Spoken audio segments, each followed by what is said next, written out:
Hey guys, it's me Elizabeth. I'm back with another video.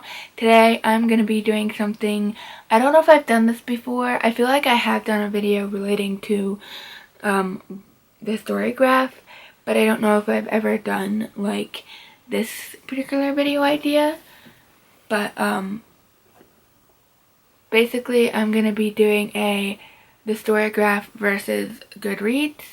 Now I want to mention that I don't currently have a Goodreads account. I don't support Goodreads. I don't have an account on there anymore. But years ago, back in 2019, I think 2020 is when I first got my Storygraph account. So I've been using Goodreads since I was like, I want to say I was using Goodreads since like 2015 to about 2020 or 2019, somewhere in that era. I used it for a long period of time and I used it a lot. But after a while I ended up finding this other thing called the Storygraph, which isn't nearly as popular as Goodreads, but it's also not owned by Amazon. So basically with Goodreads, one of the things I really disliked about it was the social media aspect. I know it's meant to be a social media platform for book lovers, but I personally didn't like that function very much. I mean, being able to like message someone is fine, that was a good aspect, but when you go to your homepage on Goodreads, all you see is social media. So you either see, oh, someone liked this book, someone followed this person, someone finished this book, someone started this book, someone's on this page of this book, someone liked this quote, someone followed this person, this someone, blah, blah. And it's just like, I don't like that aspect at all. The only reason I had Goodreads is because I liked that I could keep track of all of my books. I could have like bookshelves with like books I want to read, books I have read, books I'm currently reading, that type of thing, and I could track my books. That's basically what I liked about it. That was the only thing I used it for. I didn't care about the social media function. I did occasionally use the messages. I would message some of my cousins sometimes, but that was like what I used on there, and obviously like the search function. But like there's just so much about Goodreads that I don't like.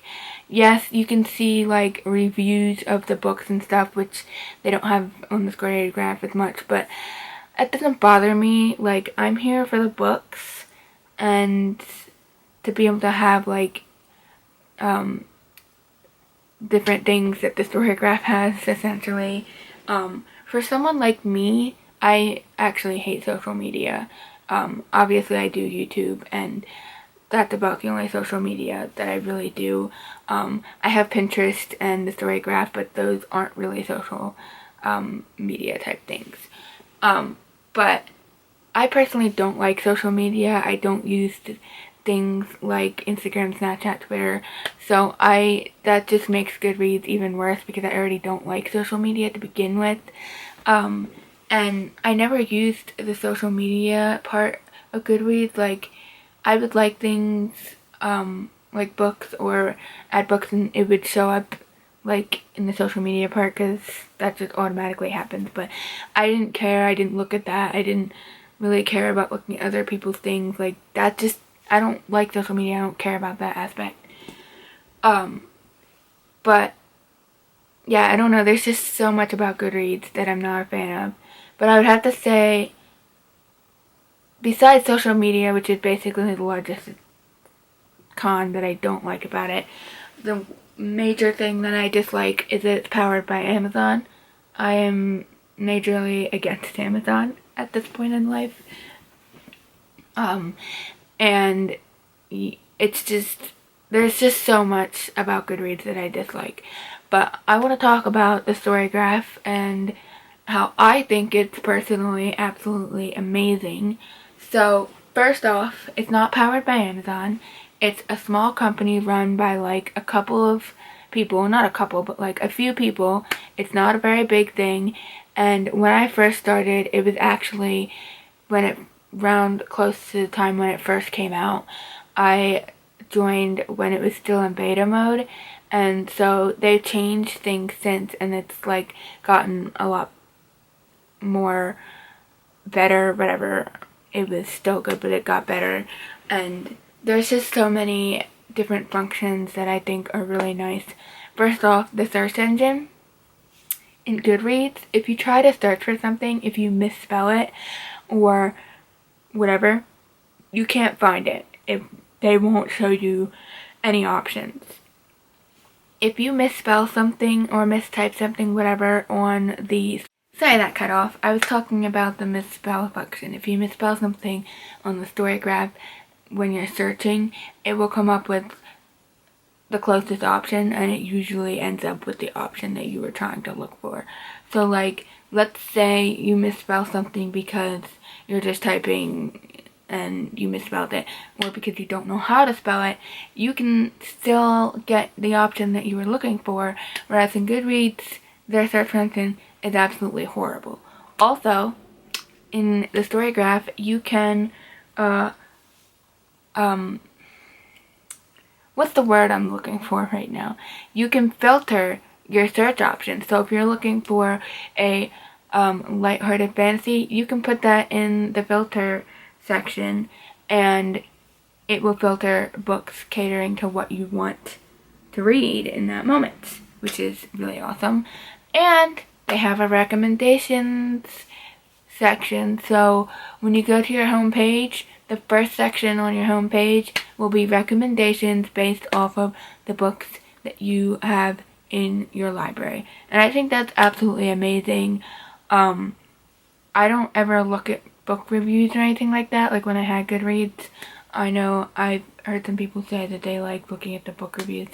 I never really did that. I just like, I don't know, I don't ever do that often. But on the Storygraph, they don't really have the like book review option that much, but you get book recommendations by the Storygraph, which I think is really cool. And I've actually found some books that I've added to my TBR from there. I don't know that I've ever read any of them yet, because I have way too many books on my TBR mentally that I don't have physically.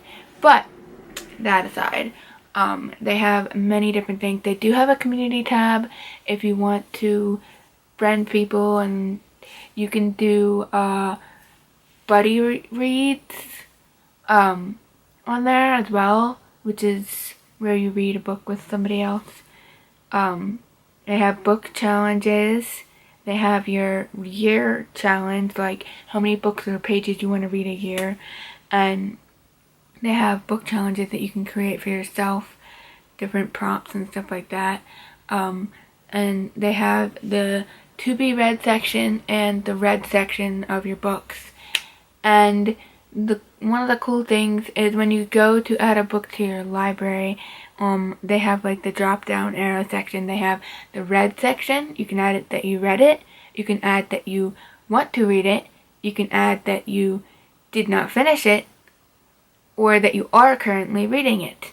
I think that's super cool that they have the function of DNF and the currently reading and all of that, rather than just like, you read it, you didn't read it. Like, I don't know. I think all of those different functions are really cool as well. And I think just about everything that I've tried to do on the Storygraph is pretty awesome. All of the different features that, at least that I know about. I keep finding out more features. Like today, I was doing all of this stuff on my Storygraph, trying to figure out different things and learning new things. And I had no idea how to make your books so that they would show on, that they were audiobooks and not the physical book, because they also have a reading stats. They have different pie charts and stuff. They show you all your different reading stats. And there was this one reading stat that said the format, and they were all physical. And I'm like, but these aren't, I didn't read all of these physically. I would like to try and make this more accurate. And so it took me a while, but I finally figured out how to change the format of the book. So if you're having the same issue as me, what you want to do is go into the book, click on the book, and then if you go to the part where it says different editions, click on that, and then you can filter to the audiobooks, and boom, you can add that audiobook and switch your edition to the audiobook, or if you want the physical book, or if you want to switch it to the specific edition that you're reading physically, whatever, you can switch your edition to the correct edition. Now with the audiobooks, I just kind of add it, make sure it's an audiobook. I don't really pay attention to who the publishing of the audiobook is or whatever, because they don't have all of the ones that, like, they don't have everything that I listen to in terms of, like, the publication person or whatever. They might not have the right one. I just make sure it's audio or physical, essentially. And there's many other great things on this site. I love this site, and if you are interested in, like, book site things like that, and you don't like Goodreads, check out the Storygraph. I think it's pretty awesome. My Storygraph will be linked below. I think it's always linked below, but it'll be linked below so you can check out my profile if you want to. Whatever, if you want to follow me, you don't have to. But that is the Storygraph versus Goodreads. The main things with Goodreads is the social media and the Amazon connection, but at this point I feel like everything relating to Goodreads I just don't like anymore. There's not a lot of great things about it. One more thing, if you are like on Goodreads, there's this function where you have different bookshelves. If you want something that's basically that on the Storygraph, you can create tags, and those are kind of like your bookshelves. You can add books to the different tags, which is really cool. So I just found that out today as well. So there's many different great things, and I think they keep improving upon things on the Storygraph. I think Goodreads just kind of stays where it's at, and nothing improves, and you get what you get with Goodreads. So I keep finding new things on the Storygraph, and they keep improving upon things and stuff like that. So thank you for watching this video. If you want to support me, feel free to like the video, subscribe, and comment down below. Also, if you're into history, historical fashion, and sewing, check out my other channel, also linked below. I will see you in the next video, and I hope you have your own fun reading adventures.